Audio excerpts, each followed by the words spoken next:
Hello नमस्कार दोस्तों, एक बार फिर से स्वागत है आपका अपने YouTube channel study with BL में।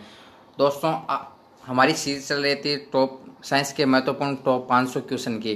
तो दोस्तों आज हमारा है पार्ट 3 वीडियो है। तो दोस्तों उम्मीद करता हूं कि पार्ट 1 और पार्ट 2 आप लोगों ने अच्छी प्रकार से देख लिए होंगे। तो दोस्तों आज का हमारा पहला क्वेश्चन आपकी स्क्रीन पर है, मनुष्य में पाचन क्रिया कहाँ से आरंभ होती है।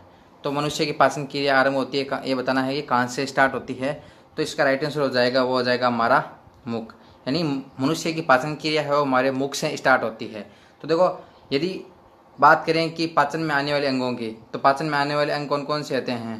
पहले भोजन मुख में आता है, मुख के बाद में आता है ग्रसनी में आता है, ग्रसनी के बाद में आता है आमाशय में, ग्रसनी के बाद में आमाशय में, आमाशय के बाद में छोटी आंत, छोटी आंत के बाद बड़ी आंत, बड़ी आंत के बाद में है मलाशय, मलाशय के द्वारा हमारे शरीर से हैं भोजन को त्याग दिया जाता है।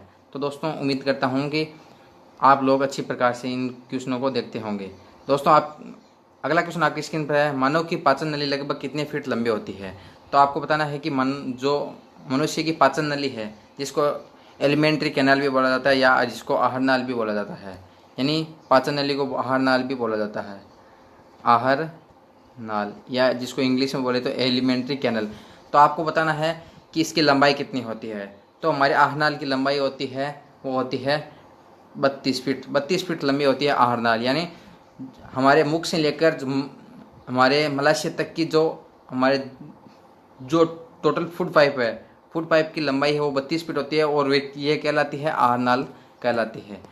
और दोस्तों अगला क्वेश्चन आपकी स्क्रीन पर है, एक वयस्क में कितने दंत होते हैं, यानी कितने प्रकार के दांत होते हैं। तो दोस्तों एक वयस्क में 4 प्रकार के दांत होते हैं, 4 प्रकार के। कौन कौन से होते हैं, तो देखो वो होते हैं कर्तनक, रत्नक, अग्र चवर्णक और चवर्णक। यानी ये 4 प्रकार के दांत होते हैं जिनको कैनाइन, देखो इंसीजर, कैनाइन, प्रीमोलर और मोलर, ये 4 प्रकार के दांत पाए जाते हैं। तो अगला क्वेश्चन दोस्तों आपकी स्क्रीन पर है, अस्थियों और दांतों में मौजूद रासायनिक द्रव्य है। यानी अस्थियों जिसको बोन बोला जाता है, दांत को बोला जाता है टीथ। यानी अस्थियों और दांतों में मौजूद जो रासायनिक जो केमिकल पदार्थ होता है वो कौन सा होता है। तो इसमें बताना है कि कौन सा हमारे हड्डियों में और दांतों में जो रासायनिक द्रव्य पाया जाता है। तो इसका राइट आंसर हो जाएगा, वो हो जाएगा कैल्शियम फॉस्फेट। कैल्शियम फॉस्फेट, या जिसकी केमिकल फार्मूला की बात करें तो CaPO4, यानी कैल्शियम फॉस्फेट का केमिकल फार्मूला हो जाएगा। अगला क्वेश्चन दोस्तों आपकी स्क्रीन पर है, दांत के एनिमल का कर्बूरण किस कारण से होता है। तो यानी दांत का एनिमल होता है, यानी दांत के एनिमल जो हमारा शरीर का सबसे हार्डेस्ट यानी सबसे कठोर भाग है, इसका कर्बूरण का मतलब होता है इसका क्षय, यानी इसका विनाश किस कारण होता है। तो इसका एनिमल का क्षय होता है, वो होता है हमारे फ्लोराइड के कारण, यानी जो पानी में फ्लोराइड की मात्रा होती है उसके कारण इसका क्षय माना जाता है। अगला क्वेश्चन दोस्तों आपकी स्क्रीन पर है, मनुष्य के जीवन काल में कितने दांत है 2 बार विकसित होते हैं। यानी कितने दांत है जो मनुष्य में 2 बार आते हैं। तो इनमें बताना है कौन सा राइट हो जाएगा। तो दोस्तों 20 दांत होते हैं, एक मनुष्य में 20 दांत है वो 2 बार आते हैं। 20 दांत है जो 2 बार आते हैं, इसलिए मनुष्य का कहा जाता है द्विदंती या डाइफोडोंट भी कहा जाता है। देखिए दोस्तों, और दोस्तों आप कमेंट में ज़रूर बताना कि आपके कितने क्वेश्चन है वो राइट हो रहे हैं। अगला क्वेश्चन दोस्तों आपकी स्क्रीन पर है, दांतों में निम्नलिखित में से क्या होता है। तो इनमें से बताना है कि दांतों में क्या होती है, प्रोटीन होती है, कैल्शियम होता है, कार्बोहाइड्रेट होती है या खनिज लवण होती है। तो इनमें से बताना है कि हमारे दांतों में क्या होता है। तो हमारा राइट आंसर हो जाएगा, दांतों में क्या होता है, कैल्शियम जिसका परमाणु क्रमांक होता है 20, और जिसका परमाणु द्रव्यमान की बात करें तो वो होता है 40 होता है। देखिए अगला क्वेश्चन दोस्तों, निम्नलिखित में से किस तत्व का संबंध दांतों की विकृति के साथ है। तो इनमें से बताना है कि किस तत्व का संबंध है दांतों की विकृति से है। तो पहला ऑप्शन है क्लोरीन है, दूसरा ऑप्शन है फ्लोरीन है, तीसरा ऑप्शन ब्रोमीन है और चौथा ऑप्शन है आयोडीन। तो इनमें से बताना है कि दांतों की विकृति का कारण। तो दांतों की विकृति किसके कारण होती है, पानी में उपस्थित फ्लोरीन की मात्रा के कारण दांतों पर इनेमल की परत है वो क्या हो जाती है, नष्ट होने लगती है। अगला क्वेश्चन दोस्तों, दांत के क्षय को रोकने के लिए अधिकांश टूथपेस्ट में क्या होता है। तो दांत के क्षय को रोकने के लिए अधिकांश टूथपेस्ट में क्या होता है। तो इसमें हो जाएगा फ्लोराइड। अगला क्वेश्चन दोस्तों, एक वयस्क मानव में सामान्यतः होते हैं। तो एक वयस्क मनुष्य में सामान्यतः क्या होते हैं, यानी चौवर्णक दांत है वो कितने प्रकार के होते हैं। तो देखते हैं कि तो इसमें होते हैं 12 प्रकार के चौवर्ण। देखो बात करें कि कितने प्रकार के दांत होते हैं। दांत होते हैं कर्तनक होते हैं, कर्तनक, रदनक, अग्रचौवर्णक, अग्रचौवर्णक और चौवर्णक। ये 4 प्रकार के क्या होते हैं, दांत होते हैं। यदि बात करें कर्तनक की, तो कर्तनक होते हैं 8, रदनक होते हैं 4 और अग्रचौवर्णक होते हैं 8 और चौवर्णक होते हैं 12। तो हमें पूछा था चौवर्णक, तो चौवर्णक कितने होते हैं, 12 होते हैं। चलो अगला क्वेश्चन दोस्तों आपकी स्क्रीन पर है, मनुष्य की जीभ के किस क्षेत्र तक कड़वाहट की संवेदना सीमित रहती है। यानी हमें यह बताना है कि हमारे जीभ के किस भाग से हैं हमें कड़वाहट महसूस होता है। तो दोस्तों इसमें पहला ऑप्शन है अगला भाग, दूसरा ऑप्शन है किनारों पर, तीसरा ऑप्शन है मध्य भाग और चौथा ऑप्शन है पिछला भाग। तो इनमें बताना है कि आपको हमारी जीभ के कौन से भाग से हमें कड़वाहट है वो महसूस होती है। तो इसमें राइट हो जाएगा हमारा पिछला भाग। देखो दोस्तों ये मान लो ये हमारी जीभ है, तो जीभ का अगला सिरा है, तो ये क्या है, हमें किसका स्वाद कराता है, ये कराता है मीठे का। और यहाँ वाला भाग है वो कराता है हमें नमकीन स्वाद का पता यहाँ से चलता है। क्योंकि दोस्तों जीभ से स्वाद का पता क्यों चलता है, क्योंकि जीभ पर छोटे प्रकार के स्वाद के लिए कहीं पाई जाती है, उन्हीं के कारण क्या हमें स्वाद का पता चलता है। और यदि बात करें मध्य भाग का, तो मध्य भाग हमें कराता है खट्टे पदार्थों का स्वाद है हमें जीभ का मध्य भाग करवाता है। दोस्तों अगला क्वेश्चन आपके देखते हैं, एक वयस्क मानव में सामान्यतः होते हैं। तो इसमें ये तो हमने देख लिया था, तो 12 चौवर्णक होते हैं। और मनुष्य की जीभ के किस क्षेत्र तक कड़वाहट की संवेदना सीमित होती है, तो ये भी कर लिया दोस्तों। अगला क्वेश्चन है आपकी, खट्टे स्वाद के लिए कोशिकाएं जीवा के किस भाग में होती है। तो ये बताना है कि हमें खट्टा स्वाद है वो जीभ की कौन सी कलिकाएं कराती है। तो अगली, पिछले, पार्श्व और मध्य। अभी जस्ट दोस्तों हमने देखा था कि देखो ये हमारी जीभ है, तो खट्टे पदार्थ है वो कौन हमारी जीभ की मध्य भाग वाले। तो मध्य भाग वाले ऑप्शन नंबर डी इसमें राइट हो जाएगा, यहाँ सी नहीं डी होगा दोस्तों। अगला क्वेश्चन है, लार किसके पाचन में मदद करती है।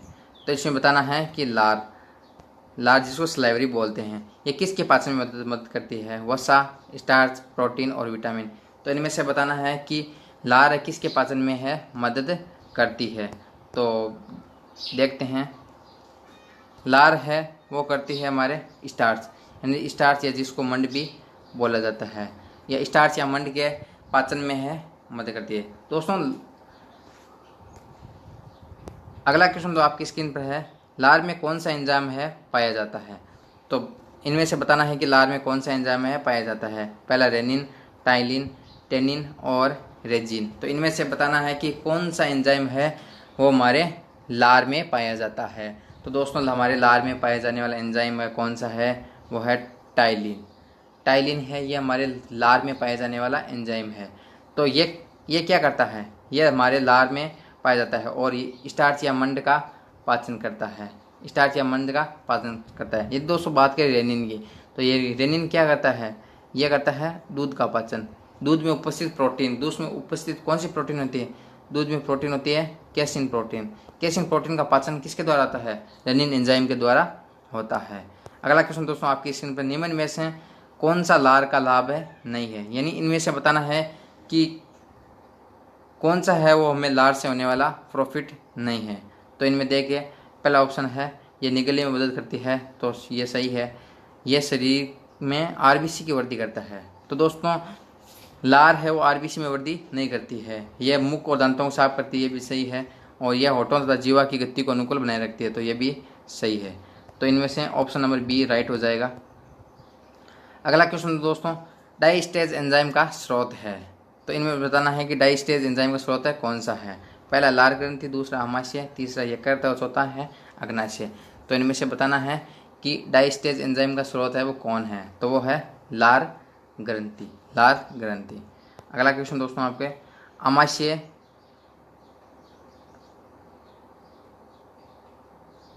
आमाशय, उसके बाद में है रिक्त स्थान डेढ़ा। आमाशय में एंजाइम प्रोटीन को पचाने में मदद करती है। तो ये दोस्तों आपको ये बताना है कि हमारे स्टोमक यानी आमाशय में है एंजाइम है वो प्रोटीन की पाचन यानी प्रोटीन का पाचन है वो किस एंजाइम के द्वारा होता है।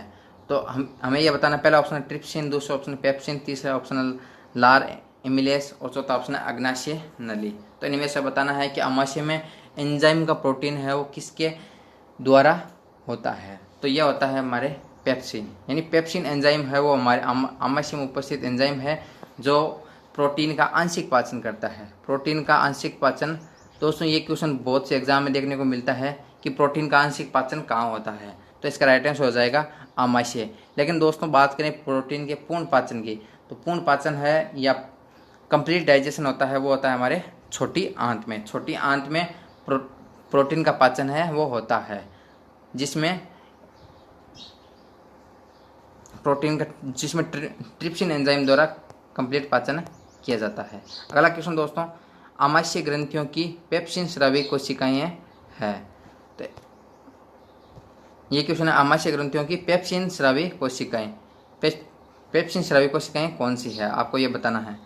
तो देखिए, पहला ऑप्शन है अमल कोशिकाएं, दूसरा ऑप्शन है भित्तीय कोशिकाएं, चौथा ऑप्शन है मुख्य कोशिकाएं और चौथा ऑप्शन है कलश कोशिकाएं। कलश कोशिकाएं, तो इसमें बताना है कि इसका राइट आंसर हो जाएगा वो हो जाएगा मुख्य कोशिकाएं। मुख्य कोशिकाएं, क्योंकि दोस्तों देखो जठर रस पाया जाता है हमारे आमाशय में। जठर रस से, जठर ग्रंथियों से जठर रस निकलता है और एचसीएल निकलता है। तो ये आमाशय की या हमारे पेप्सिन की मुख्य कोशिकाएं हैं।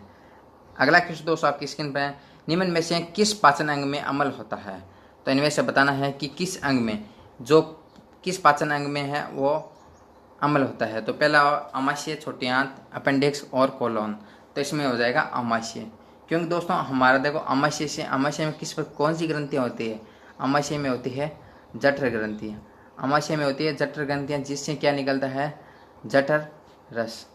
जठर रस निकलता है और जठर रस के साथ क्या निकलता है, HCl, जिसको हाइड्रोक्लोरिक अम्ल बोला जाता है। तो इसका राइट आंसर हो जाएगा ऑप्शन नंबर ए, आमाशय। अगला क्वेश्चन है दोस्तों आपकी स्क्रीन पर है, निम्नलिखित में से कौन सा अम्ल आमाशय में रहता है। तो इनमें से बताना है कि कौन सा अम्ल है वो आमाशय में रहता है। तो इसका राइट आंसर हो जाएगा वो हो जाएगा हमारा ऑप्शन नंबर ए, HCl है, यानी जिसको हाइड्रोक्लोरिक अम्ल बोला जाता है। ये हमारे आमाशय में होता है। और आमाशय में इसके अलावा कुछ और भी होते हैं,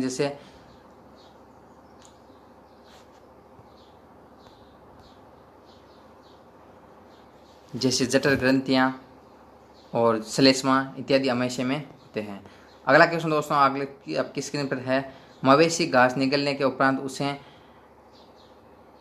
खलिस्तान में संग्रहित करते हैं। तो दोस्तों इनमें बताना है कि जो मवेशी है, जो पशु है, वो क्या करते हैं, भोजन को जल्दी जल्दी निगल लेते हैं, उसके बाद में वो कहाँ संग्रहित करते हैं, हमें यह बताना है। तो दोस्तों जो मवेशी खाना निकलते हैं तो वो स्टोर करते हैं प्रथम आमाशय में। प्रथम आमाशय में वो क्या करते हैं, स्टोर कर लेते हैं। दोस्तों वो भोजन जल्दी जल्दी करते हैं, जैसा भोजन खाया उन्होंने अपना प्रथम आमाशय में उन्होंने स्टोर कर लिया। और दोस्तों कुछ समय बाद में क्या होता है कि ये जैसे शाम के टाइम घर पर आते हैं तो ये क्या करते हैं, कुछ समय बाद में या फ्री टाइम में क्या करते हैं, प्रथम आमाशय से क्या वापिस मुख में लाते हैं। प्रथम आमाशय से वापिस मुख में लाते हैं और उसका क्या करते हैं, उसको छोटे छोटे टुकड़ों में बाइट करते हैं। छोटे छोटे टुकड़ों में बाइट करके, क्यों छोटे छोटे टुकड़ों में बाइट करते हैं, इसके बाद में क्या है, इनका पाचन है वो आसानी से हो जाता है। अगला क्वेश्चन दोस्तों आपकी स्क्रीन पर है, मानव के आमाशय में अम्ल X उत्पन्न होता है जो भोजन के पाचन में सहायता करता है। तो यहाँ बताना है कि X क्या है, यानी जो मनुष्य के आमाशय में अम्ल उत्पन्न होता है तो वो कौन सा होता है। तो मनुष्य का हमने जस्ट अभी देखा था कि आमाशय में कौन सी ग्रंथियाँ होती हैं, आमाशय में जठर ग्रंथियाँ होती है, जिनसे क्या निकलता है, जठर रस निकलता है। जठर रस निकलता है और इनके साथ साथ क्या निकलता है, HCl क्या करता है, HCl हमारे जो मुख से सूक्ष्म जीव भोजन के साथ जाते हैं, सूक्ष्म जीव जो भोजन के साथ आते हैं उनको क्या करते हैं, उनको नष्ट कर देते हैं। HCl क्या करता है, जो भोजन में सूक्ष्म जीव गए हैं उनको नष्ट कर देता है। तो HCl जिसकी हिंदी में बोला जाता है हाइड्रोक्लोरिक अम्ल। तो ये हमारे आमाशय में अम्ल यानी भोजन के पाचन में सहायक है। अगला क्वेश्चन दोस्तों आपकी स्क्रीन पर है, आसंजित श्लेष्माभ यानी एडहेरेंट म्यूकोइड क्षारीय पदार्थों द्वारा आमाशय के भीतरी आवरण को ढक लेने से, तो इसमें बताना है राइट आंसर कौन सा हो जाएगा। तो इसमें हमारा राइट आंसर हो जाएगा श्लेष्मिका पर पेप्सिन का प्रभाव। और अगला क्वेश्चन दोस्तों आपकी स्क्रीन पर है, अम्लीय श्रवण किसकी विशेषता है। अम्लीय श्रवण, तो इनमें बताना है अम्लीय श्रवण किसकी विशेषता है। तो देखिए दोस्तों, पहला ऑप्शन है मुख गुही का, दूसरा जठर, तीसरा सिद्धांत और चौथा ऑप्शन है वृद्धांत। तो दोस्तों देखो, अम्लीय, तो अम्लीय माध्यम होता है जठर। हमारे जठर किसका भाग है, जठर भाग है हमारा आमाशय का, जिसको स्टमक भी बोला जाता है। जठर भाग है हमारा आमाशय का, और आमाशय में पाई जाती है HCl, जिसको हाइड्रोक्लोरिक अम्ल बोला जाता है। तो हाइड्रोक्लोरिक क्या अम्ल, क्या एक अम्लीय है, अम्लीय सब्सटेंस है ना। अगला क्वेश्चन दोस्तों आपकी स्क्रीन पर है, पाचन क्रिया में प्रोटीन निम्न में से किस पदार्थ में बदल जाते हैं। तो पाचन क्रिया में प्रोटीन है वो किस पदार्थ में बदल जाते हैं, ये हमें यह बताना है। तो प्रोटीन बदल जाते हैं एमिनो अम्ल में, एमिनो अम्ल में। दोस्तों देखो, ये यदि बात करें प्रोटीन के आंशिक पाचन की, तो प्रोटीन का आंशिक पाचन कहाँ होता है।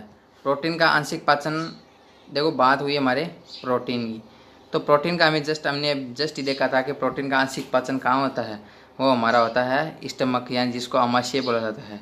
प्रोटीन का आंशिक पाचन होता है आमाशय में। वो किसके द्वारा होता है, वो हमने देखा था जस्ट पेप्सिन के द्वारा। पेप्सिन एंजाइम क्या करता है, हमारे हमारी प्रोटीन का आंशिक पाचन करता है आमाशय में। लेकिन दोस्तों हम यहाँ बात हुई है कि कंप्लीट डाइजेशन की। कंप्लीट डाइजेशन हमारा क्या कहलाता है, वो कहलाता है प्रोटीन का कंप्लीट डाइजेशन एमिनो अम्ल कहलाता है। ऑप्शन नंबर सी है, उसमें राइट हो जाएगा एमिनो अम्ल। देखो दोस्तों, जब प्रोटीन का आंशिक पाचन होता है, एक बात देखते हैं कि जब प्रोटीन का आंशिक पाचन होता है तो वो किस में बदलता है। देखो जैसे ये हमारी होगी प्रोटीन, तो प्रोटीन का आंशिक पाचन ये बदलती है हमारे पेप्टाइड या जिसको बोलते हैं, हम बोल सकते हैं हम पेप्टोन्स, पेप्टाइड या पेप्टोन्स में आंशिक पाचन हो जाता है। इसके बाद में क्या होता है, जब प्रोटीन हमारे छोटी आंत में जाती है, तो छोटी आंत में प्रोटीन का कंप्लीट डाइजेशन होता है। वो किसके द्वारा होता है, ट्रिप्सिन एंजाइम द्वारा। ट्रिप्सिन एंजाइम द्वारा प्रोटीन का कंप्लीट पाचन हो जाता है, और उसके बाद में प्रोटीन किस में बदल जाता है, वो बदल जाता है एमिनो एसिड में बदल जाता है हमारी प्रोटीन। तो दोस्तों उम्मीद करता हूँ कि आपको सेशन अच्छा लगा होगा। दोस्तों आज के लिए इतना ही, कल मिलते हैं। जय हिंद, जय भारत।